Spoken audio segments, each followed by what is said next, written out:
శ్రీమాత్రే నమ. జయ గురు దత్తాత్రేయ నమ. ఈ వీడియోలో మనం ఆంగ్ల సంవత్సరం ప్రకారం జనవరి నెలలో ఎవరైతే జన్మిస్తారో వారి యొక్క భవిష్యత్తు ఏ విధంగా ఉంటుంది, వారు ఏ ఏ రంగాల్లో రాణించే అవకాశం ఉంటుంది, కామన్గా కరెక్ట్ అయినటువంటి డేట్ ఆఫ్ బర్త్ టైము లేని వాళ్ళు కనీసం పలానా నెలలో పుట్టామని కూడా గుర్తుంటే కొంతవరకు ఆ నెలలో పుట్టిన వారి యొక్క ఫలితాలు తెలుసుకోవడం వల్ల దానిని వారు కొంతవరకు పరిహారాల ద్వారా సరి చేసుకుంటే వారి భవిష్యత్తు చక్కగా తీర్చిదిద్దుకోవడానికి ఎక్కువ అవకాశాలు రావడం జరుగుతుంటుంది. ఇప్పుడు జనవరి నెల అంటే కామన్గా ఇది సంవత్సర ప్రారంభంలో మొదటి నెల కాబట్టి కామన్గా వీళ్ళలో ఎవరు జనవరి నెలలో పుట్టినా వారిలో నాయకత్వ లక్షణాలు చాలా వరకు ఎక్కువగా ఉంటాయి. ఏదన్నా ఒక సమస్య వచ్చినప్పుడు దాన్ని నలుగురిని చేరదీసి వాళ్ళతో చైతన్యం కల్పించి వాళ్ళన్న ప్రాబ్లం వరకు పోరాడాలి అన్న దృష్టితో దానికోసం పోరాడడం జరుగుతూ ఉంటుంది.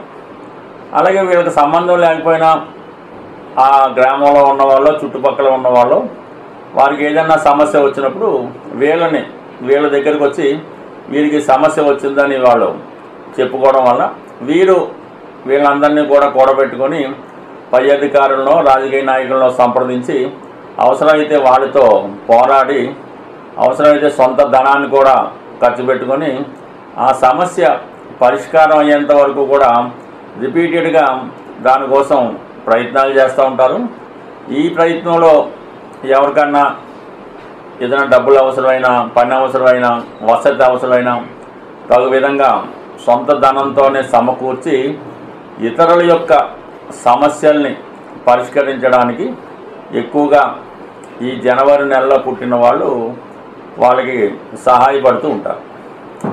అలాగే ఇది విద్యార్థి దశలో ఉన్న వాళ్ళకి కామన్గా ఎలా ఉంటుందంటే కంపల్సరీగా వీళ్ళు సాంప్రదాయ విద్యలు చదవడానికి ఎక్కువగా ఇష్టపడుతుంటారు. అంటే ఇప్పుడు కామన్గా ప్రస్తుతం ఉన్నటువంటి ఈ కామర్స్ అని, ఆర్ట్స్ అని, అలాగే ఏంటంటే కంప్యూటర్ కామన్ విద్యగా మారింది కాబట్టి వ్యాపారానికి సంబంధించినటువంటి ఏ విద్యలోనైనా అందులో ప్రవేశించడానికి ఇష్టపడుతూ ఉంటారు.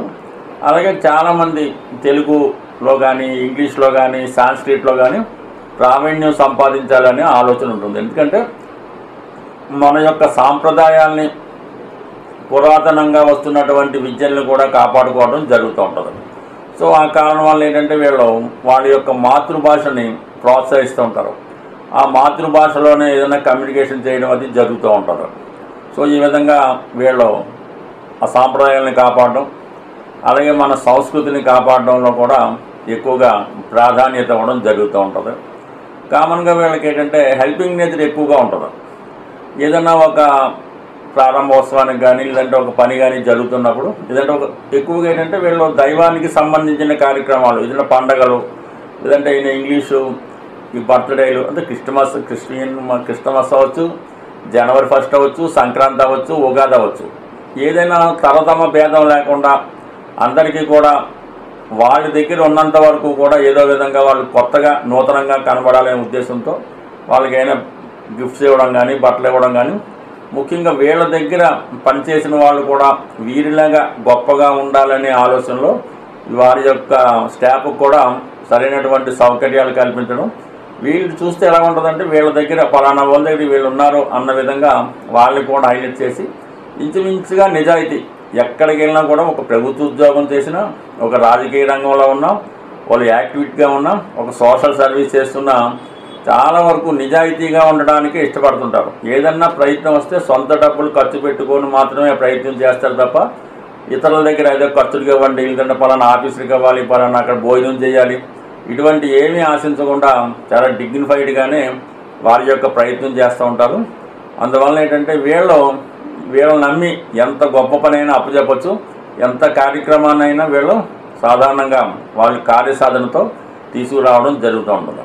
మనం ఈ వరకు ఈ స్వాతంత్ర సమరంలో ఎవరైతే ఎక్కువ ఈ ఉద్యమంలో ఎక్కువ ప్రారంభించారు, వాళ్ళ ఆస్తులు కూడా దారిపోసారు, వాళ్ళ ఉద్యోగాలు కూడా వదులుకున్నారు అన్న వాటిలో ఎక్కువగా ఈ జనవరి నెలలో పుట్టిన వాళ్ళు ఎక్కువగా కనబడుతుంటారు.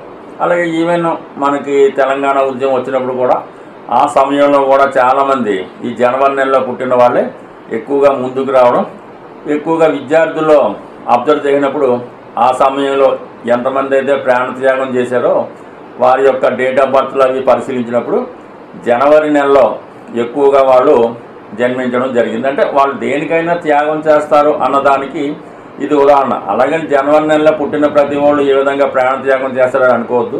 బట్ ఏదైనా వాళ్ళు అది ప్రారంభంలో 1వ నెల కాబట్టి ఎక్కడున్నా వాళ్ళ యొక్క ఐడెంటిటీ ప్రాధాన్యత 100% రావడం జరుగుతూ ఉంటుంది.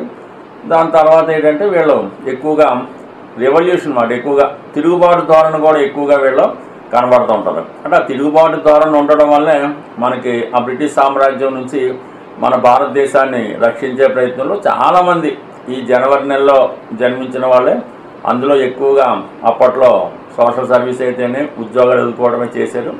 వాళ్ళ దగ్గర ఉన్నటువంటి స్థిరాస్తులు కూడా మరి ఆ ఉద్యమానికి దారిపోసిన వారు కూడా చాలామంది ఉంటారు. బట్ ఏదైనా ఏ ప్రతిఫలం ఆశించకుండా ఏ పనైనా చేసి పెడతారు, ఎక్కడన్నా ఏది ఆశించకుండా నెంబర్ 1 స్థాయిలో ఉండే ప్రయత్నం చేస్తూ ఉంటారు. ముఖ్యంగా వీళ్ళ సాంప్రదాయాన్ని కాపాడుతూ ఉంటారు, మన జాతి గౌరవాన్ని కాపాడడం జరుగుతుంటుంది. అలాగనే ఏంటంటే అందరినీ కూడా సమానంగా గౌరవిస్తూ ఎవరికైనా సరే ఎంత చిన్నవాడికైనా ఎక్కువ ప్రాధాన్యత ఇచ్చి ప్రతి వాడిని గౌరవప్రదంగానే మాట్లాడుతూ వాళ్ళ దగ్గర నుంచి కూడా తిరిగి అదే గౌరవాన్ని పొందడంలో ఈ జనవరి నెలలో జన్మించిన వారు ఎక్కువగా ఎక్కడున్నా సరే వారి యొక్క స్థాయిని గుర్తింపుని తెలుసుకోవడం జరుగుతూ ఉంటుంది. ఈ జనవరి నెలలో పుట్టిన వాళ్ళు ఎక్కువగా మరి సూర్య భగవాన్ని ఆరాధించడం వల్ల వాళ్ళలో ఇంకా చైతన్యం పెరిగి ఇంకా ప్రాధాన్యత పెరిగి ఎక్కువగా ఏదన్నా ప్రభుత్వ ఉద్యోగంలో కానీ రాజకీయ రంగంలో స్థిరపడడానికి కూడా ఈ నెంబర్ 1లో అంటే ఈ జనవరి నెలలో పుట్టిన వాళ్ళు నెంబర్ 1 స్థాయికి ఎదిగే అవకాశం ఉంటుంది. ఈ స్వస్తి.